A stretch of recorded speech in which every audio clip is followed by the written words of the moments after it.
Hello everyone, welcome to StudyTube. क्या हाल चाल, कैसे आप सभी। आशा करता हूँ आप सभी अच्छे होंगे और स्वागत करता हूँ मैं आप सभी का एक बार फिर से आपके इस यूट्यूब चैनल पे। दोस्तों, आज के इस वीडियो में हम लोग जिन साइंस के प्रश्नों को कवर करने जा रहे हैं, ये सारे के सारे प्रश्न ऑलरेडी आपके इस एग्जाम में पूछे जा चुके हैं। वीडियो का PDF मिलेगा आपको ऐप पर, तो ऐप को डाउनलोड कीजिए, साइन अप लॉगिन कीजिए और इस वाले सेक्शन में जाना, आपको PDF मिल जाएगा। अब आइए हम लोग आगे बढ़ते हैं और करते हैं प्रश्नों को। निम्नलिखित में से कौन सा उपाय HIV के संक्रमण से बचाव में सहायक है, यानी HIV फैलने से रोकता है। इनमें से कौन सा वो उपाय है। देखो, भोजन साझा करने से, हाथ मिलाने से, साथ में उठने बैठने बातचीत करने से HIV का संक्रमण होता ही नहीं है, तो ये सारे तो ऑप्शंस हमारे होंगे नहीं। लेकिन अगर यौन संबंध बनाया जाता है, असुरक्षित यौन संबंध यानी विदाउट प्रोटेक्शन अगर सेक्सुअल इंटरकोर्स किया जाता है, तो वैसे में HIV का इन्फेक्शन जो है हो सकता है। तो इसीलिए कॉन्डम का इस्तेमाल करना चाहिए HIV इन्फेक्शन से बचने के लिए। मेल फीमेल में से अगर कोई एक भी HIV पॉजिटिव है, अगर विदाउट कॉन्डम का इस्तेमाल किया जाता है, यौन संबंध बनाया जाता है बिना कॉन्डम के इस्तेमाल से, तो चांसेस है कि संक्रमण हो जाए। दूसरे वाले में भी यदि किसी परमाणु के नाभिक में 11 प्रोटॉन तथा 12 न्यूट्रॉन हो, तो उस तत्व की द्रव्यमान संख्या क्या होगी। द्रव्यमान संख्या किसे बोलते हैं, तो नाभिक में जो न्यूट्रॉन की संख्या है प्लस नाभिक में ही जो प्रोटॉन की संख्या है। तो कहा गया है कि 12 न्यूट्रॉन है और 11 प्रोटॉन है, दोनों को जोड़ेंगे तो हो जाएगा 23। सी हमारा राइट आंसर हो जाएगा। यदि किसी गेंद को ऊर्ध्व दिशा में यानी ऊपर की ओर लंबवत ऐसे फेंका जाता है ना, ऐसे ऊपर की ओर लंबवत फेंका जाता है, तो समय t के बाद उसका वेग क्या होगा। अगर आप किसी गेंद को ऊपर की ओर फेंकते हैं, जैसे मान लो ये ज़मीन है, इस ज़मीन से आपने किसी गेंद को u स्पीड से ऊपर की ओर फेंका, तो t समय के बाद उसका वेग क्या होगा। ये तो हमें पता है कि जैसे जैसे ये गेंद ऊपर की ओर जाएगी वैसे वैसे जो वेग है ये घटता चला जाएगा। लेकिन मान लो t समय के बाद इसका वेग क्या होगा, कैसे आप बताएंगे। तो हमारे पास गति का जो पहला समीकरण है उसका इस्तेमाल करेंगे, v = u + at। इसका इस्तेमाल करेंगे। जब हम ऊपर की ओर किसी वस्तु को फेंकते हैं तो इसी a के स्थान पर हम लोग -g मान लेते हैं, तो v = u - gt, ये हो जाएगा वेग। v = u - gt, b हमारा राइट आंसर हो जाएगा। चुंबकीय क्षेत्र रेखाओं के संबंध में निम्न कथनों में से कौन सा या कौन से कथन सही है। चुंबकीय क्षेत्र रेखाएं एक दूसरे को नहीं काटती है, बिल्कुल सही है। चुंबकीय क्षेत्र रेखाएं जो होती हैं वो एक दूसरे को कभी भी नहीं काटती है, ठीक है, कभी भी नहीं काटती है। चुंबकीय क्षेत्र की प्रबलता उनकी निकटता से मापी जा सकती है, ये स्टेटमेंट भी सही है। इसका मतलब क्या हुआ, ये तो समझ में आया कि चुंबकीय क्षेत्र रेखाएं एक दूसरे को कभी नहीं काटती हैं। चुंबकीय क्षेत्र रेखाएं, जैसे मान लीजिए ये चुंबकीय क्षेत्र रेखा है ना, या फिर ऐसे नहीं, ये चुंबकीय क्षेत्र रेखाएं हैं, ये चुंबकीय क्षेत्र रेखाएं मान लो कुछ इस प्रकार की चुंबकीय क्षेत्र रेखाएं हैं। तो देखो, यहां पर चुंबकीय क्षेत्र रेखाएं जो है वो पास पास है, यहां पर चुंबकीय क्षेत्र रेखाएं जो है वो पास पास है, और यहां पर चुंबकीय क्षेत्र रेखाएं दूर दूर है। तो जहां पर चुंबकीय क्षेत्र रेखाएं पास पास होती है वहां पर चुंबकीय क्षेत्र का मान ज्यादा होता है, यानी कि चुंबकीय क्षेत्र जो है वो ज्यादा प्रबल होता है। और जहां पर चुंबकीय क्षेत्र रेखाएं दूर दूर होती है वहां पर चुंबकीय क्षेत्र दुर्बल होता है। दोनों स्टेटमेंट्स सही हैं, कथन 1 और 2 दोनों सही है। निम्न में से कौन सी नलिका फ्लोएम में पाई जाती है। देखो, ये जो वेसल है, ट्रैकीड है, जाइलम रेशे हैं, ये सारे के सारे कंपोनेंट्स हैं किसके, जाइलम के। वेसल, ट्रैकीड और ये जाइलम रेशे, ये सब के सब किसके कंपोनेंट से, किसके घटक हैं, ये सब के सब जाइलम टिश्यू के घटक हैं, है ना। वेसल और ट्रैकीड, इन्हीं से जो है पानी और खनिज का संवहन होता है, और जाइलम रेशे जो है ये मजबूती प्रदान करता है इस जाइलम टिश्यू को। फ्लोएम के अंदर मिलेगा आपको ये सीव ट्यूब, सी हमारा राइट आंसर हो जाएगा। सीव ट्यूब, चालिनी नलिका बोलते हैं इसे हिंदी में। इसी से जो है हम बोलते हैं ना कि भोजन का स्थानांतरण जो है फ्लोएम के जरिए होता है, तो ये इसी सीव ट्यूब की मदद से होता है। सी हमारा राइट आंसर हो जाएगा। तो ये याद रखिएगा, हम बोलते हैं कि जाइलम एक जटिल अस्थायी ऊतक है। जटिल इसलिए बोलते हैं क्योंकि इसमें जो है अलग अलग प्रकार की कोशिकाएं होती हैं, अलग अलग प्रकार की कोशिकाओं का अलग अलग अपना काम होता है। तो ये वेसल, ट्रैकीड, रेशे, जाइलम रेशे सब अलग अलग प्रकार की कोशिकाएं ही होती हैं। सी हमारा राइट आंसर हो जाएगा। निम्न में से कौन सा पीएच मान लाल लिटमस पत्र को नीला कर देगा? लाल लिटमस पत्र को नीला कर देगा, तो मैंने आपसे पहले भी कहा हुआ है कि आप ऐसे याद रखें बार, ठीक। यानी कि ब्लू लिटमस पेपर को रेड में कन्वर्ट करने का काम ये एसिड करता है, ये एसिड करता है। ब्लू को रेड में कन्वर्ट करने का काम ये एसिड करता है। तो ठीक इसका उल्टा क्या हो जाएगा? रेड को ब्लू में कन्वर्ट करने का काम कौन करेगा? बेस करेगा। तो ऐसे बार से ध्यान में रखना, बी से ब्लू, ए से एसिड, आर से रेड। ब्लू को रेड में कन्वर्ट करेगा एसिड, यानी कि नीला लिटमस पत्र को लाल में कन्वर्ट करेगा अम्ल, और लाल लिटमस पत्र को नीले में कन्वर्ट करने का काम जो है क्षार करता है। क्षार का पीएच मान 7 से ज़्यादा होता है और एसिड का पीएच मान 7 से कम होता है। तो लाल लिटमस पत्र को नीला कर देगा जिसका पीएच 7 से ज़्यादा होगा। 7 से ज़्यादा जो है डी ऑप्शन में है, डी हमारा राइट आंसर। जे थॉमसन के परमाणु मॉडल के बारे में निम्नलिखित में से कौन सा कथन सही है? जे थॉमसन ये वही वैज्ञानिक थे जिन्होंने सबसे पहली बार परमाणु का मॉडल दिया था। परमाणु के मॉडल अलग अलग वैज्ञानिकों ने दिए हैं, लेकिन सबसे पहली बार देने का काम जे थॉमसन ने किया था, और इन्होंने ही इलेक्ट्रॉन की खोज की थी। कहा था इन्होंने धनात्मक आवेशित गोले में इलेक्ट्रॉन बिखरे होते हैं, बिल्कुल सही है, यही हमारा आंसर हो जाएगा। इलेक्ट्रॉन नाभिक के चारों ओर, नाभिक की तो बात इन्होंने की नहीं थी, नाभिक की खोज तो बाद में होती है। परमाणु का सारा धनात्मक आवेश नाभिक में केंद्र, नाभिक की तो बात इन्होंने की नहीं थी, है ना।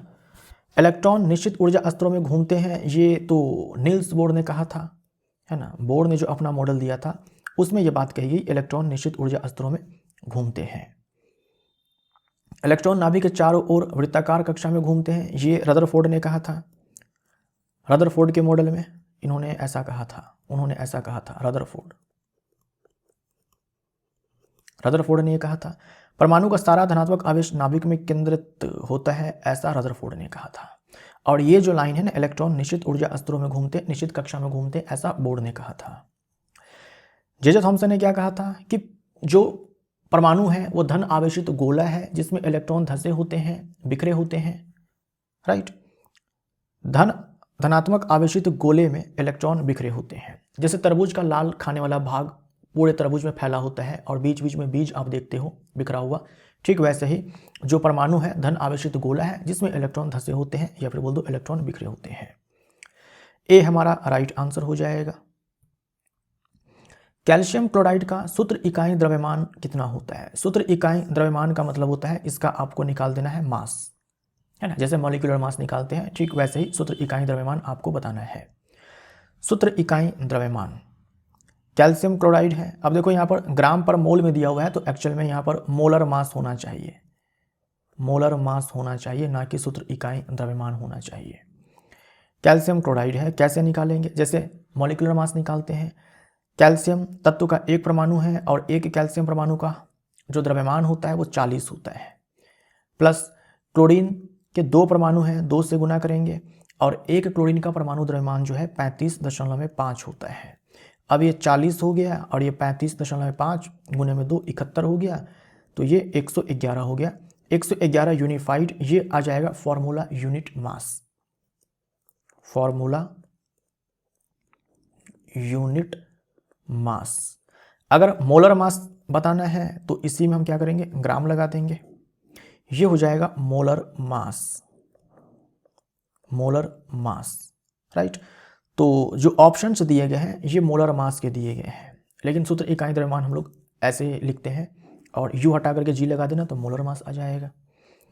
तो हमारा आंसर यहाँ पर सी हो जाएगा।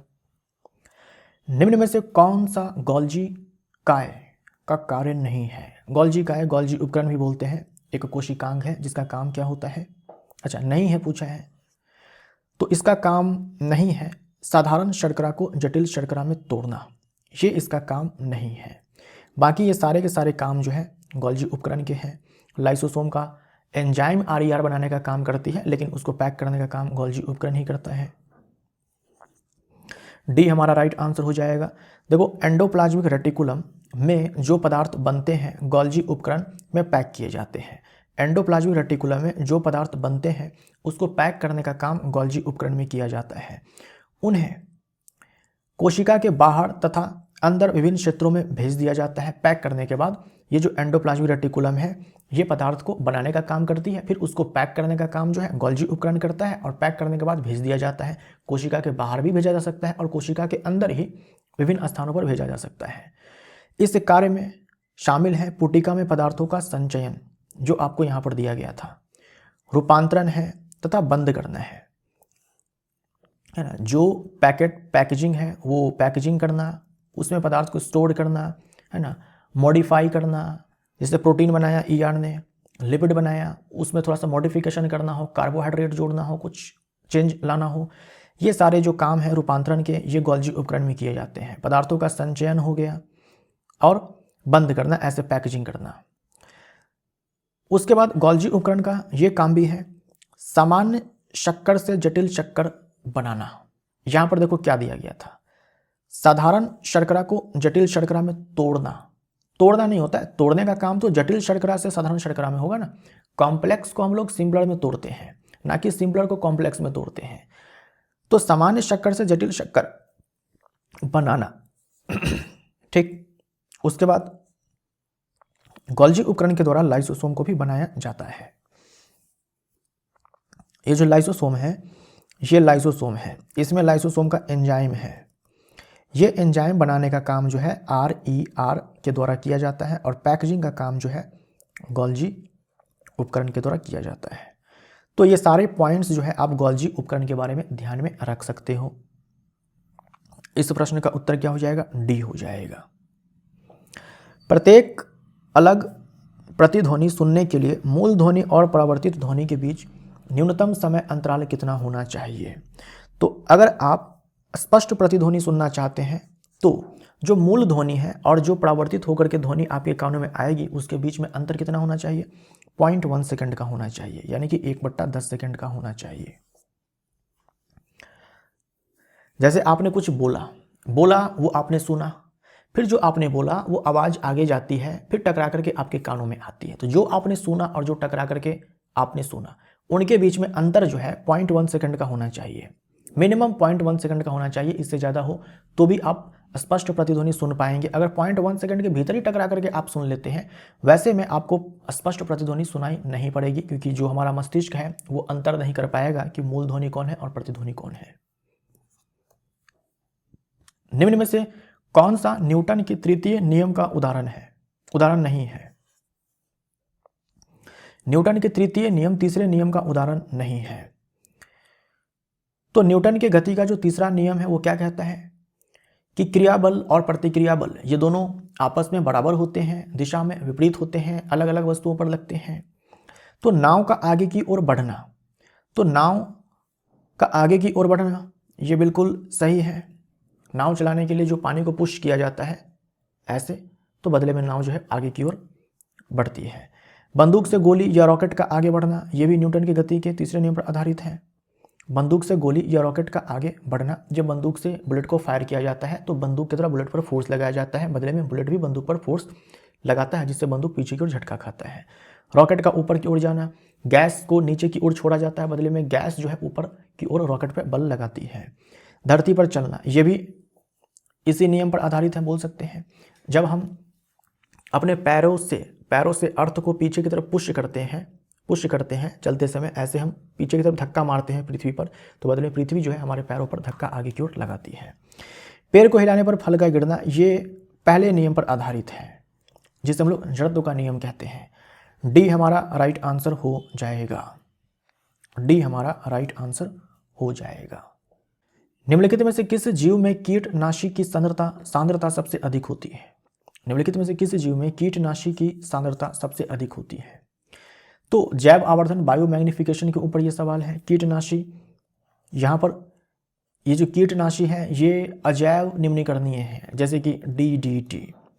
जो अजैव निम्नीकरणीय कीटनाशी होते हैं उनकी बात की जा रही है, जो बॉडी के अंदर टूटते नहीं है, वो जमा होते चले जाते हैं।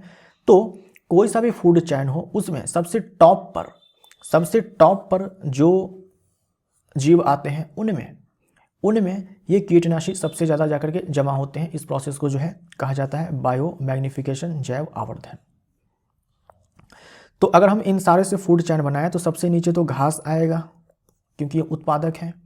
घास को खाने वाला ये क्या आ जाएगा भाई, यहाँ पर घास को खाने वाला यहाँ पर देखो टिड्डा होता है। चलो मैं लिख देता हूँ टिड्डा। टिड्डा को खा जाएगा मेढक, मेढक को खा जाएगा सांप, सांप मर गया उसको खा गया चील। तो जो सबसे ऊपर के पोषी स्तर में जीव होगा उसमें सबसे ज़्यादा जो है ये कीटनाशी मिलेगा। तो आंसर हमारा यहाँ पर हो जाएगा चील, डी हमारा राइट आंसर हो जाएगा। बायो मैग्निफिकेशन में जो ये अजैव निम्नीकरणीय कीटनाशी होते हैं वो जैसे कि उत्पादक में आए, उत्पादक से ज़्यादा ये टिड्डे में चला जाएगा, टिड्डे से ज़्यादा अमाउंट इसका मेढक में होगा, मेढक से ज़्यादा अमाउंट चील में होगा, तो सबसे ज़्यादा जो है चील में होगा, इसीलिए चील हमारा राइट आंसर हो जाएगा। यानी हर अगले पोषी स्तर में ये जो अजैव निम्नीकरणीय पदार्थ होते हैं वो पहले से ज़्यादा स्टोर होते हैं, तो सबसे ज़्यादा स्टोर जो है ये चील के अंदर होगा, इसीलिए डी हमारा राइट आंसर। कार्बन के लिए निम्न में से कौन सा गुण गलत है?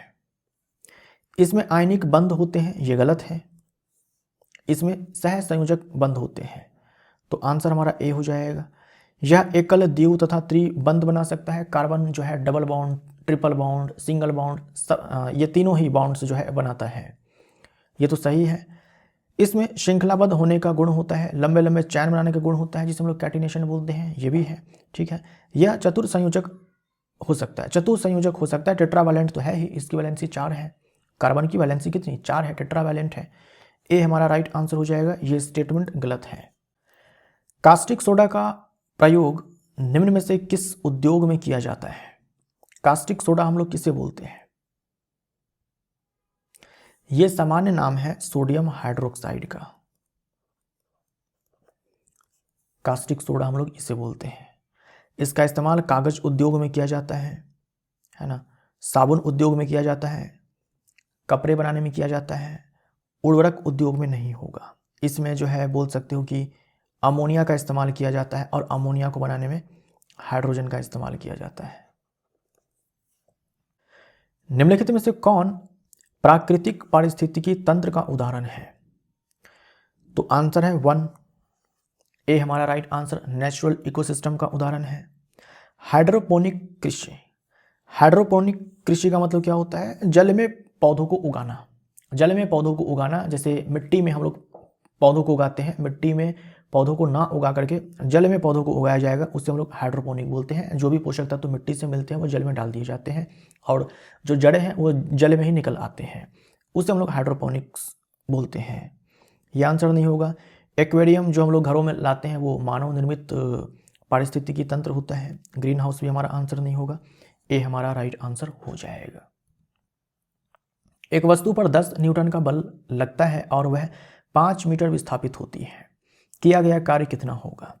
तो कार्य बराबर हो जाएगा बल गुने में विस्थापन, सिंपली गुना कर दो, 10 गुने में 5, 50 मीटर हो जाएगा। माफ करिएगा 50 मीटर नहीं, 50 जूल हो जाएगा। कार्य का ऐसा मात्रक जूल होता है। सी हमारा राइट आंसर। एक दूसरे के पास बैठे दो मित्रों को उनके बीच गुरुत्वाकर्षण आकर्षण का बल क्यों महसूस नहीं होता है? आपके आसपास जो भी चीजें हैं उनके और आपके बीच में गुरुत्वाकर्षण बल लग रहा है, लेकिन आप महसूस नहीं करते हैं कि आप उनकी तरफ खींचे जा रहे हैं या फिर वो आपकी तरफ खींचा हुआ आ रहा है। जो भी पदार्थ हैं, जो भी आसपास में चीजें हैं, वो सब के सब। इसके पीछे कारण यह है कि गुरुत्वाकर्षण बल जो है, जितने भी प्रकार के बल होते हैं, सबसे कमजोर बल है, सबसे कमजोर बल है। जितने भी प्रकार के बल होते हैं उनमें सबसे कमजोर बल यही बल है, वीकेस्ट फोर्स है, सबसे कमजोर बल है। इतने कमजोर है कि महसूस ही नहीं होता है। तो हम बोलेंगे क्योंकि गुरुत्वाकर्षण बल बहुत कमजोर होता है इसीलिए महसूस नहीं होता है। गुरुत्वाकर्षण बल का जो फॉर्मूला हम लोग लिखते हैं वो ये होता है। इसमें जो g का मान है देखो 6.67 × 10⁻⁻11 न्यूटन मीटर स्क्वायर पर किलोग्राम स्क्वायर। देखो 10 पे पावर -11 है, कितना छोटा मान है ये, कितना छोटा मान है। आप कितना बड़ा भी द्रव्यमान ले लो, जब आप 10 पे पावर 11 से जब आप भाग लगाओगे तो बहुत ही छोटा मान वो निकल करके आएगा। इसीलिए ये बल जो है बहुत ही कमज़ोर होता है, हमें महसूस नहीं होता है। चिप्स के पैकेट में नाइट्रोजन गैस क्यों भरी जाती है? चिप्स के पैकेट्स जो होते हैं, जो लेज, कुरकुरे, इन सारे के पैकेट्स आते हैं, उसमें नाइट्रोजन गैस भरी जाती है क्योंकि नाइट्रोजन जो है, जो इस चिप्स में जो तैलीय खाद्य पदार्थ हैं, वसायुक्त खाद्य पदार्थ हैं, उनका ऑक्सीडेशन नहीं करते हैं। ठीक, जैसे आपके पास चिप्स कुरकुरे का पैकेट है, उसको आप क्या करो, थोड़ा सा यहाँ से फाड़ दो और छोड़ दो 2 दिनों के लिए। उसके बाद आप चिप्स को खाना, टेस्ट भी खराब हो चुका होगा, स्मेल भी खराब हो चुका होगा, क्योंकि जो ये चिप्स है इसमें जो ऑयली पदार्थ है ना, जिसमें फैट है, इनका हो जाता है ऑक्सीडेशन।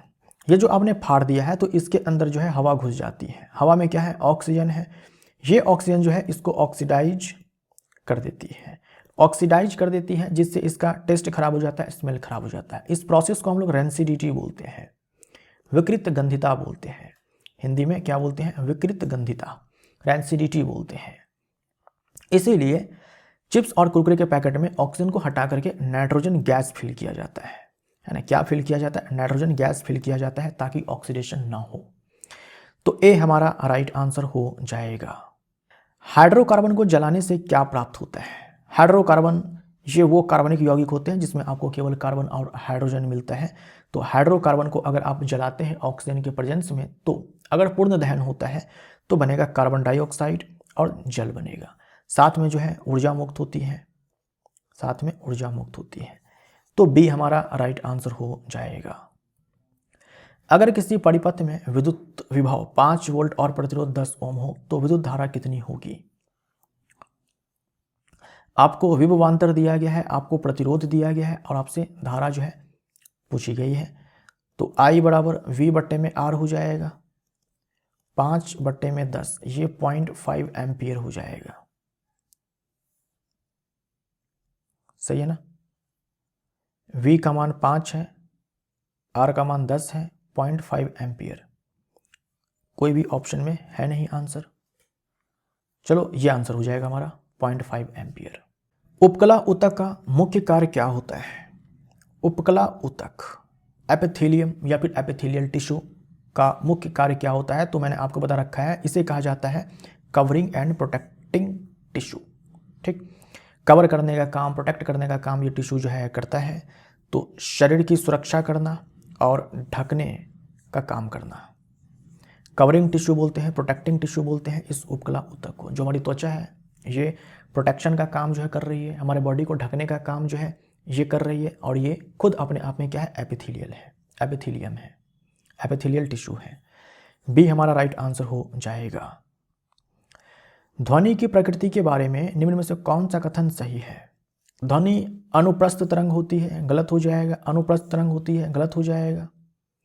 अनुदैर्ध्य तरंग होती है, सही है। इसे माध्यम की आवश्यकता होती है, सही है। ध्वनि निर्वात में भी चल सकती है, गलत हो जाएगा। जो ध्वनि है, जो साउंड है, ये अपने आप में अनुदैर्ध्य तरंग है। अनुदैर्ध्य तरंग में क्या होता है, माध्यम के कण जो होते हैं वो जिस दिशा में कंपन करते हैं उसी के पैरेलल, उसी के समानांतर तरंगे चलती है। उस तरंग को हम लोग बोलते हैं अनुदैर्ध्य तरंग। माध्यम के कण जिस दिशा में कंपन करते हैं उसी के समानांतर जो है ये तरंगे चलती है ना, ये तरंगे चलती है। ऐसे तरंग को हम लोग अनुदैर्ध्य तरंग बोलते हैं, लॉन्गिट्यूडनल वेव बोलते हैं। तो ध्वनि के केस में यही चीज होता है। और ध्वनि को चलने के लिए माध्यम की आवश्यकता होती है। ध्वनि जो है बिना माध्यम की नहीं चल सकती है। तो निर्वात है, मतलब कि कोई माध्यम नहीं है, तो ध्वनि इसमें नहीं चलने वाली है। अच्छा, अगर माध्यम के कण मान लीजिए जिस दिशा में कंपन करते हैं उसके लंबवत अगर तरंगे चल रही है तो इसे हम लोग बोलते हैं अनुप्रस्थ तरंग। ठीक, ये होता है ट्रांसवर्स वेव। ट्रांसवर्स वेव जो कि अपने आप में लाइट वेव है, यानी कि माफ करिएगा, ट्रांसवर्स वेव का एग्जाम्पल जो है लाइट वेव है ना। लाइट वेव अपने आप में ट्रांसवर्स वेव है। तो ये याद रखिएगा, अनुप्रस्थ तरंग मतलब माध्यम के कण जिस दिशा में माध्यम के कण जिस दिशा में कंपन करेंगे उसके लंबवत जो है वेव चलती है। यानी वेव के चलने की दिशा और माध्यम के कण का कंपन का दिशा, ये दोनों एक दूसरे के लंबवत होते हैं। और अनुदैर्ध्य में क्या होगा, माध्यम के कण जो कंपन करते हैं उसकी दिशा और वेव की चलने की दिशा एक दूसरे के समानांतर होते हैं। तो इसका एग्जाम्पल जो है साउंड है और इसका एग्जाम्पल जो है लाइट है। अब लाइट जो है ये निर्वात में भी चल सकती है ना। लाइट को चलने के लिए माध्यम नहीं चाहिए, लेकिन साउंड को चलने के लिए माध्यम चाहिए। इसीलिए आंसर हमारा हो जाएगा सी। ध्वनि अनुप्रस्थ तरंग होती है और इससे माध्यम की आवश्यकता नहीं होती। ये आप बोल सकते थे लाइट के लिए, है ना, लाइट के लिए। यदि किसी विद्युत परिपथ में विभवांतर 2 वोल्ट और जो धारा है वो 0.2 एम्पियर है, तो प्रतिरोध का मान क्या होगा? तो R बराबर V/I हो जाएगा। ओम का नियम लगा रहे हैं हम लोग यहां पर।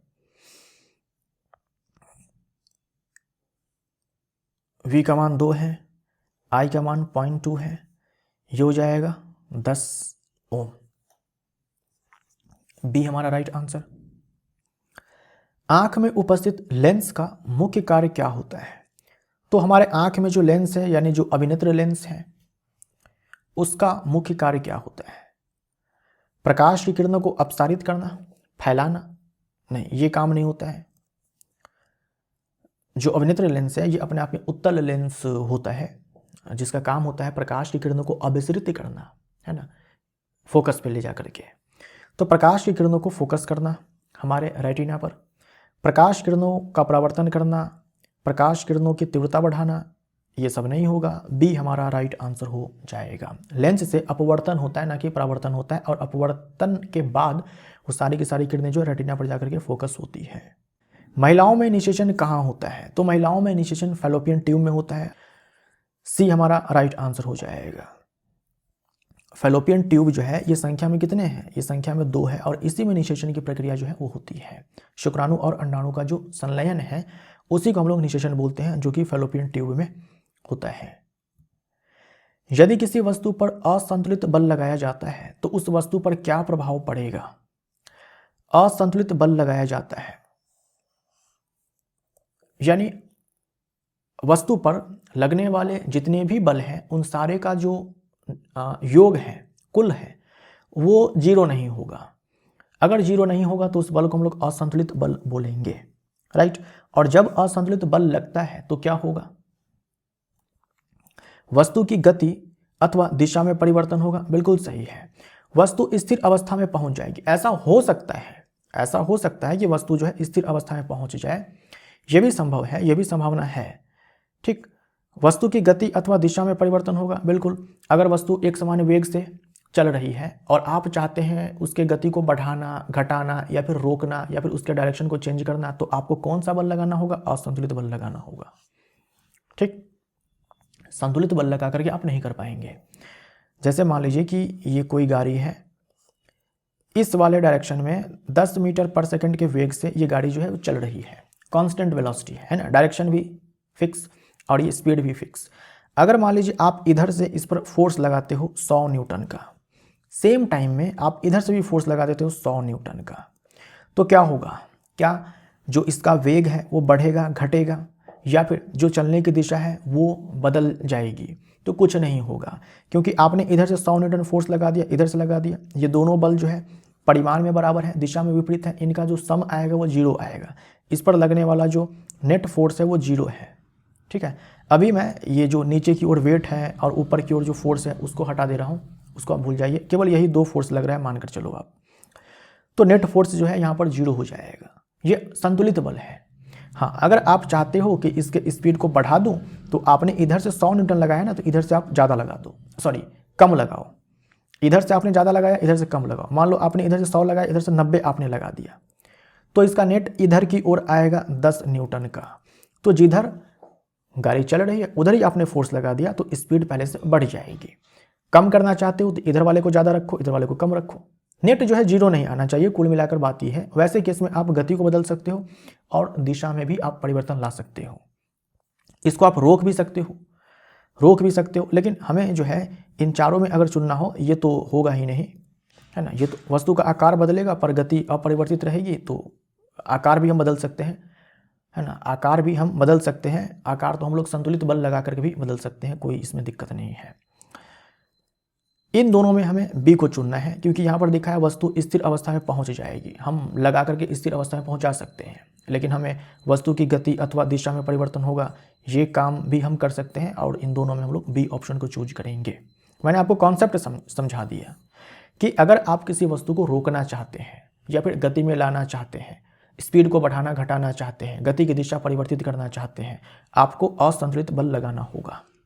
ठीक, आप बल लगा करके वस्तु के आकार आकृति को भी बदल सकते हैं, और आकार और आकृति को बदलने के लिए आप संतुलित बल भी लगा सकते हैं। जैसे मान लीजिए एक बलून है, बलून को आप इधर से 5 न्यूटन लगाओ और इधर से 5 न्यूटन लगाओ, दबा दो, है ना। इधर से भी 5 न्यूटन, इधर से भी 5 न्यूटन, तो उसका शेप चेंज हो जाता है ना। आपने संतुलित बल लगाया उस पर, फिर भी आंसर हमारा बी हो जाएगा। आपतित किरण और निर्गत किरण के बीच बनने वाले कोण को क्या कहते हैं? तो जैसे मान लो ये प्रिज्म है, ये प्रिज्म है, प्रकाश किरण ऐसे आपतित होती है, पहले एक बार अपवर्तन यहां पर होता है और फिर अपवर्तन यहां पे होता है। अब देखो प्रकाश किरण कैसे जा रही थी, प्रकाश किरण ऐसे जा रही थी, प्रकाश किरण तो ऐसे जा रही थी, अगर प्रिज्म नहीं होता तो प्रकाश किरण ऐसे निकल जाती है ना। तो प्रकाश किरण प्रिज्म में जो है वो ऐसे गई, लेकिन निकली कैसे? निकली इधर से, इस डायरेक्शन में। तो आप क्या करो, इस दोनों के बीच का एंगल देख लो। प्रकाश किरण ऐसे जा रही थी लेकिन निकलती है ऐसे, तो अब ये जो आपतित किरण है और ये जो निर्गत किरण है, इसे हम लोग निर्गत किरण बोलते हैं। इसे हम लोग क्या बोलते हैं? निर्गत किरण बोलते हैं। ठीक, और इसे हम लोग आपतित किरण बोलते हैं। ये आपतित किरण है। इनके बीच का जो एंगल है इसे हम लोग एंगल ऑफ डेविएशन बोलते हैं, विचलन कोण बोलते हैं। तो उत्तर हमारा हो जाएगा विचलन कोण। सी हमारा राइट आंसर हो जाएगा। आपतन कोण क्या हो जाएगा? ये आपतित किरण है, ये हमारा अभिलंब हो जाएगा, और इस पर आपने क्या कर दिया, ये हमारा आपतन बिंदु हो जाएगा। ये आपतित किरण है, ये आपतन बिंदु है, और इस पर खींचा अभिलंब। ये जो आपतित किरण है और ये जो अभिलंब है, इसके बीच बना जो एंगल होता है इसे हम लोग बोलते हैं आपतन कोण।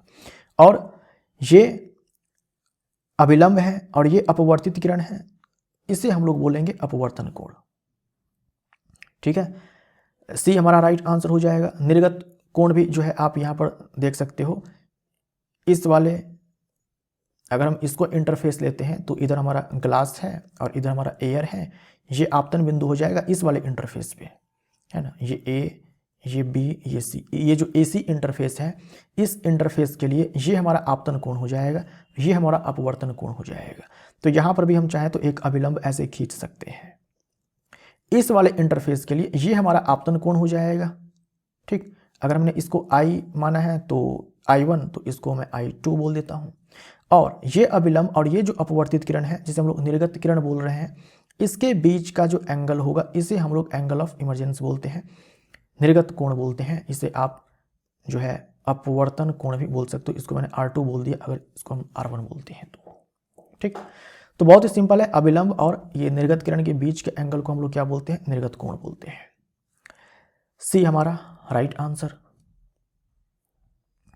निम्नलिखित कथनों पर विचार कीजिए और सही विकल्प चुनिए। ऑक्सीकरण अभिक्रिया में ऑक्सीजन जुड़ती है या हाइड्रोजन का त्याग होता है? बिल्कुल सही है। अपचयन अभिक्रिया में ऑक्सीजन का त्याग होता है या हाइड्रोजन जुड़ता है? बिल्कुल सही है ना। जैसे मैग्नीशियम में आपने ऑक्सीजन जोड़ दिया तो बन गया मैग्नीशियम ऑक्साइड, तो क्या हुआ? मैग्नीशियम का ऑक्सीडेशन हो गया, ऑक्सीजन को जोड़ दिया हम लोगों ने।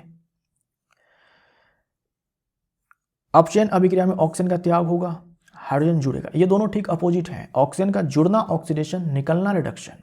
हाइड्रोजन का त्याग रिडक्शन ऑक्सीडेशन, और जुड़ना जो है ये रिडक्शन। रेडॉक्स अभिक्रिया में ऑक्सीकरण और अपचयन दोनों साथ साथ होते हैं। बिल्कुल सही है, सारे स्टेटमेंट्स सही है ना। ये आप ध्यान में रखिए,